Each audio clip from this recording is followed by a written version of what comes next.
It seems a lot of the series we watch these days have very terrible endings according to many people. It doesn't matter whether we've watched this series for decades or we've watched it for a couple of weeks, binged it in a couple of days. A lot of series that we watch don't have satisfying endings, and the question is why.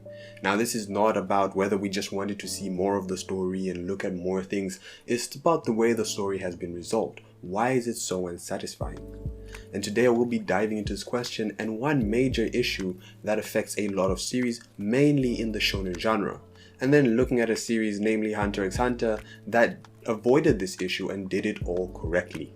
Now, 3 things to note before we jump into this video is, number 1, this way of thinking, this perspective is, something that I have noticed, and so I do not have many fancy words or degrees that, will give you very nice feel. I'll be using very simple, plain terms, positives and negatives to that. Number 2 is that this is one issue. It does not cover every issue of why every series has a bad ending in the shonen genre. It's just one major issue. And finally, for spoilers, of course, I will try my best when it comes to other series not to give spoilers for them, but at least for Hunter x Hunter, you need to be where the anime ends to, avoid spoilers completely. I would not be going into manga and everything beyond. So when it comes to shonen stories, there are 2 main storylines that are always being told. There's the main character storyline, and you have the world storyline. Right now, the main character storyline talks about their ambitions, their drives, their motivation, their character development. That is all part of the main character storyline. And then you have the world storyline. This is the conflicts, the changes going on in the world that, the main character simulates themselves into as the story goes on.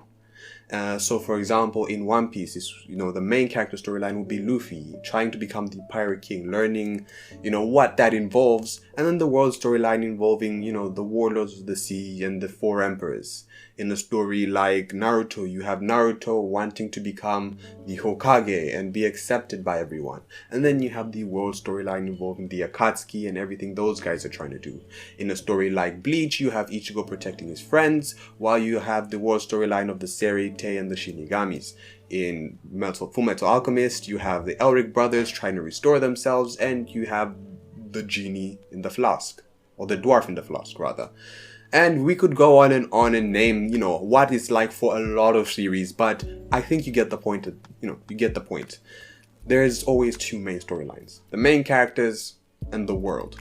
And the idea of setting it up in this way is that the main character's storyline, or rather the world storyline, is what gives us a lot of the cool action sequences, a lot of the cool scenes, a lot of the interesting and hype moments of the series, while the main character's part really affords us a connection with the characters in the series. It really gives us something that's unique. It what hooks us on.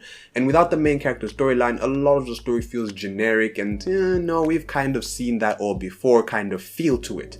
Right? So it's important to get these 2 correct, and having a strong storyline with the main character is what, takes the series from being good to being really great. Now, a lot of series start off really well, right? They build up a main character, build up a world, with both of them having interesting stories, hooking us, using the character and their relatable situations, and giving us excitement that, makes us want to stay the whole way. But the problem is that a lot of them then drop off the main character storyline so that they can focus on the world storyline. And doing so leads to a final boss who is about to destroy the world, the city, the universe. And so the main character has to get some unimaginable power up, and they often lose it afterwards in, just for the purpose of, solving the world's conflict, but doing so in the process leaves behind a lot of the main character's core personalities and traits that drew us in to start watching this series or start reading this series in the first place.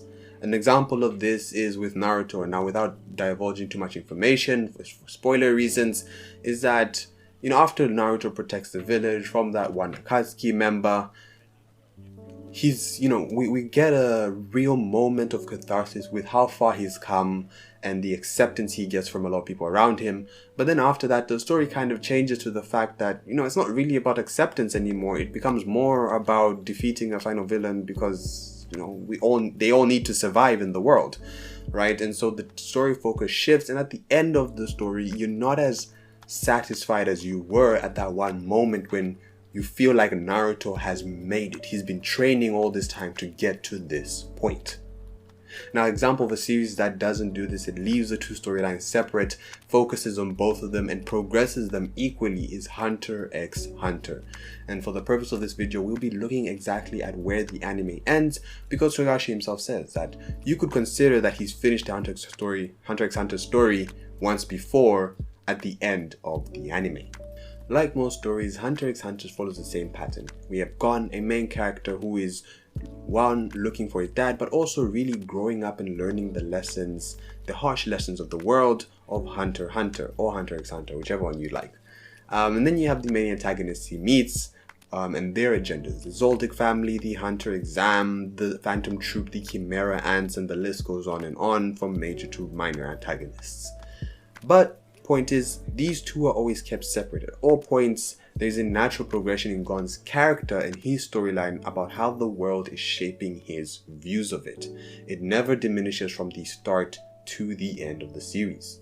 It's a very natural way in which we understand why Gon is acting the way he does and why he's becoming the person who he is, right? And this natural progression, Togashi mentions it himself, right, in a quote where he mentioned that at first you wanted Gon to be a character who would dominate polls as, a great son.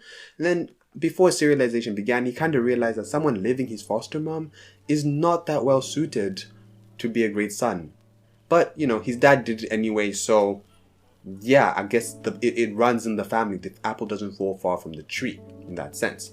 And so he went with, making Gon a character that is not perfect, that is still learning, that is still figuring out how the world works, as a way of naturally progressing the character.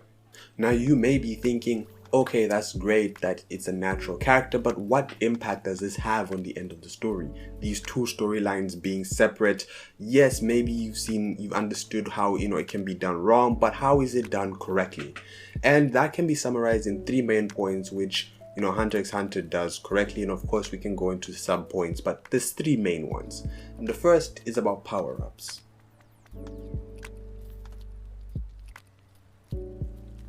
Now, the power-ups that happen in Hunter x Hunter, especially for Gon, are never unimaginable. Yes, the story always emphasizes how much talent Gon has, how much latent ability he could unlock, and how great of a hunter he could become in the future. And yes, he does often, progress faster than other characters in the story, but we are always reminded that Gon is still weak. He is still at the beginning of his journey. At multiple moments, we see Gon being compared to more professionals in the Hunter x Hunter universe and seeing just how weak he is, right? Gon never gets unimaginable power-ups that, a lot of characters get in other stories. Now, yes, there is the moment at the end of the series where he does get a power-up, but even this power-up is all about Gon's character and has almost nothing to do with the ongoing situation, like the world storyline in having to defeat the Chimera Ants. It's more about Gon and what he's going through as a character, right? If it was about more the world storyline and having to defeat the Chimera Ants, then the fight that would have happened after that probably would have been more geared towards, the difficulty in defeating the Chimera Ants even with this power-up. Maybe Gon would have still lost with that power-up and Kiddo would have had to come and help him and protect him after that while finishing off Pito.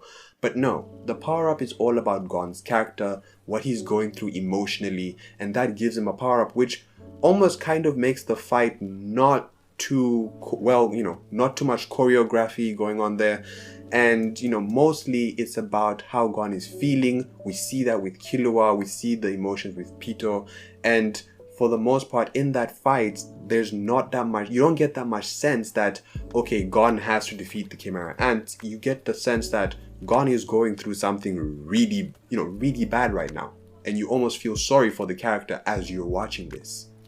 But my point is that the power-ups that Gon gets are never unimaginable and never, when they're more about himself as a character than having to solve the issue that's going on in the world at the time.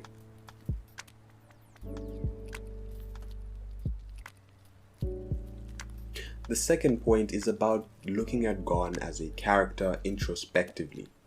And this is something that is always focused on from the start when we look at the Hunter exam, all the way to the end, the Chimera Ant arc, and even after that when we have Killua trying to save Gon again, and Gon comes back. There's always, introspective thoughts into how Gon is feeling. Sometimes it's not about actually saying what Gon's feeling, but more displaying his feelings, showing rather than telling. But we always get an idea of what Gon is going through and how that is actually shaping him, which is what we started off in the first place.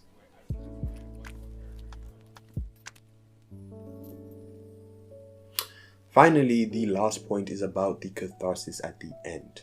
Right, a lot of series, when they deviate focus, they tend to wrap up the main character storyline right before the end, just in time so that they can be a perfect character going up against the big bad. But that doesn't happen with Gon. Even right at the end, we still have stuff where Gon is developing as a character, and when he finally meets his father at the end of the story, we see that there is still a little bit more he is understanding about the world. But at the end of it, we do get the feeling that Gon is kind of now ready to be a hunter. It feels like the whole story has been Gon growing up, which is what we of course started with. And at the end of the story, we finally get the catharsis that Gon is actually ready to be a hunter in the Hunter x Hunter universe. Right, we finally get the end. Gon actually meets his father, and all the plot points tied to Gon as a character have finally been resolved. And it's these three main points that really make Hunter x Hunter's ending a bit more different from some of the other series.